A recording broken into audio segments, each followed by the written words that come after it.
அம்மா சாமி முடியலடா சாமி, என்ன அடி அடிக்கிற? அது பத்தாதுன்னு வீட்டு வேலை செய்ய சொல்ற, துணி துவைக்க சொல்ற, பாத்திரம் கழுவ சொல்ற. வேணாமாமா. முடியல, என்னால முடியல. சமாதானம்லாம் வேண்டாம், என்னால சரி முடியாது. மாமா, இனிமே வேலையெல்லாம் சொல்ல மாட்டேன். சமாதானமே வேணாம் எனக்கு. போதும்டா சாமி, என்னால முடியல. என்ன மாமா இப்பெல்லாம் சார பாக்குறோம். பேசுறீங்க? உனக்கு ஒரு கும்பிடு, அவ்வளவுதான். போதும், சார பாக்குறோம். வேணாம் மாமா, அதெல்லாம் பார்க்க வேணாம். வாங்க போவோம் வேண்டாம் வீட்டுக்கு. வேண்டாம் வேண்டாம், சமாதானமே வேண்டாம். சார பாக்குறோம். வக்கீல் சார், ஐயோ! வக்கீல் சார், இப்படி இருக்கக்கூடாது.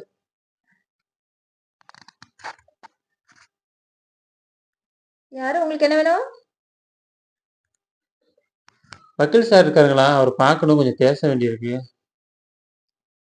அவர் கொஞ்சம் பிஸியா இருக்காரு. வெயிட் பண்ணுங்க. ஏன் மேம், என்ன ஒர்க்ல இருக்காருங்களா? இல்ல. போடல. ஐயா இப்பதான் துணி துவச்சு வீட்டு வேலைலாம் பார்த்துட்டு இருக்காரு. இருங்க, துணிய புழிஞ்சு காய போட்டு வருவார். வெயிட் பண்ணுங்க.